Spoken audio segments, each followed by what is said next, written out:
Ladies and gentlemen, let me take a moment to speak to your spirit, not just your ears. You see, life will hand you lessons dressed up as people. Some will love you, support you, and elevate you. And others, they'll test you. They'll lie, disrespect, manipulate, then smile in your face like nothing happened. And when they do, they'll come back asking for one thing: a second chance. Don't give it to them. Now, I'm not talking about growth. I'm not talking about sincere change. I'm talking about patterns. About the folks who show you who they are the first time and then expect you to ignore it the second. I'm talking about that classmate who copies your work twice, that friend who spreads your business, that partner who breaks your trust. Again, we live in a world where forgiveness is noble, yes, but there's a difference between forgiveness and foolishness. Forgiveness means I release you, but not every apology earns re-entry. Not every sorry deserves a sequel. You are not weak for walking away. You are wise. Accountability is one of the most powerful principles we can teach, especially in a world where excuses have become more common than ownership. When we talk about accountability, we're not just talking about taking responsibility for your own actions. We're also talking about holding others responsible for how they treat you, how they show up in your life, and whether or not they deserve a place in your future.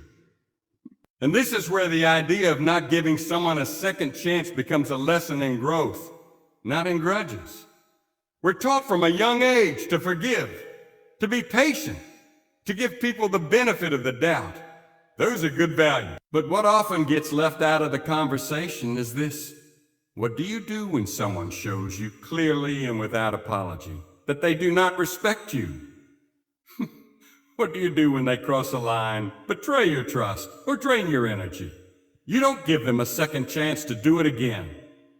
That's not being heartless. That's being responsible for your own well-being. Accountability is about recognizing patterns, not just apologies. Anyone can say, "I'm sorry," but not everyone is willing to change. Words are easy, actions are hard. And when someone's actions tell you exactly who they are, believe them. Don't fall into the trap of thinking you're being a better person by letting them back in. Being a better person doesn't mean being a doormat. It means having the wisdom to protect your peace and the strength to walk away from people who disrupt it. School and relationships and friendships, even in your own family, people will test your boundaries. They'll see how much you're willing to tolerate. They'll break promises, ignore your feelings, make you question your worth, and then expect you to stay the same with them. The real lesson is learning to say no. No to repeating toxic cycles. No to dishonesty. No to disrespect. Now, let's be clear. This isn't about revenge. This isn't about holding a grudge or living in bitterness. It's about discernment. It's about knowing that you can forgive someone in your heart, but still close the door on them in your life. There's nothing wrong with giving someone a second chance when they've earned it. But there's everything wrong with giving one out of guilt, fear, or pressure. That's not noble. That's self-sabotage. You don't owe unlimited access to anyone just because they say the right things. You owe it to yourself to make decisions based on what people do, not what they promise. If someone cheats on you, lies to you, disrespects you, if they break the rules of your life, you are not obligated to give them another turn.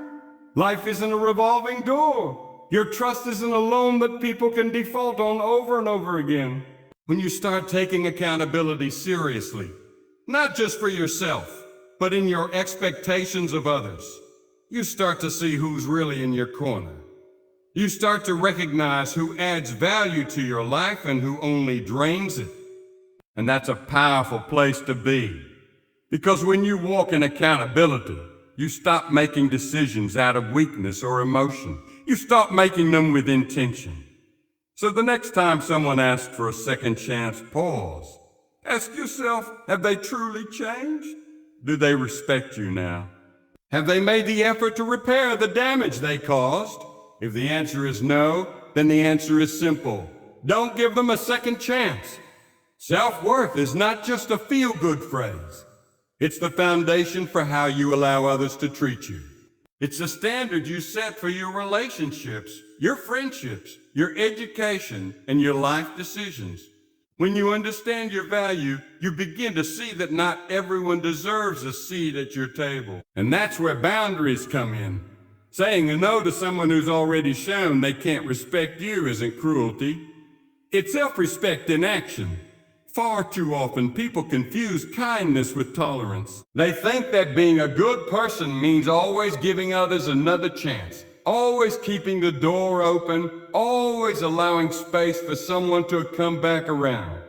But the truth is, when you know your worth, you don't negotiate your peace. You don't lower your standards for the sake of someone else's comfort. You don't allow repeated disrespect just because you care.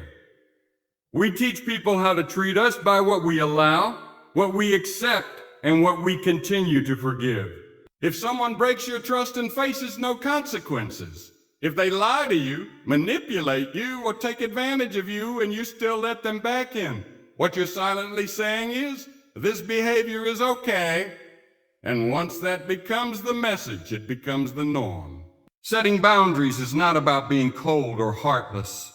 It's about drawing a clear line that says, I will not be disrespected, used, or mistreated. That line is drawn from the knowledge that you are enough, that your time, your presence, your loyalty, and your love are worth something. And anything worth something should be protected. You don't have to explain your boundaries to everyone. You don't have to convince someone why they don't deserve a second chance. Sometimes the most powerful thing you can do is walk away quietly, without drama, without noise. Just a firm decision that says, you had your chance and you lost it, because your energy is limited. And the more you waste it on people who drain it, the less you have to invest in your dreams, your goals, and the relationships that truly matter. There's strength in silence, there's power in distance, and there's deep wisdom in understanding. Not everyone is meant to walk your journey with you, especially those who didn't treat you right the first time. The moment you start choosing yourself, you'll start to notice something. Your peace increases, your confidence grows, and the right people begin to enter your life. Not because you chased them, but because you made room for them by letting go of what didn't serve you. Too many people stay stuck in cycles, stuck in toxic relationships, dead-end friendships, draining environments, all because they don't believe they deserve better. But you do. You always did. And when you operate from that belief, you don't entertain confusion, betrayal, or chaos. You don't feel guilty for protecting your space.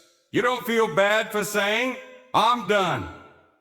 The truth is, boundaries don't push people away. They filter them. They reveal who's willing to respect your worth and who is only around for what they could take. And once that becomes clear, it's your responsibility to act on it, to choose your peace over your past, to choose your future over their excuses. So don't shrink yourself to make someone else comfortable. Don't hand out second chances just because it feels easier than standing alone for a while. And don't ever forget this. The way you treat yourself sets the tone for how the world treats you. Respect yourself enough to walk away. Love yourself enough to say a never again. And believe in yourself enough to know you don't need a second chance to do what's right for you. In conclusion, knowing your worth and setting strong boundaries isn't about pride. It's about protection. It's about honoring yourself enough to say, I deserve better than this.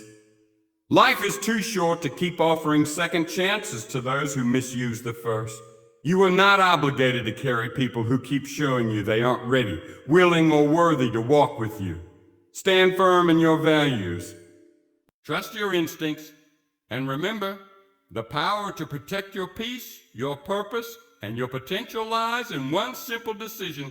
Don't give them a second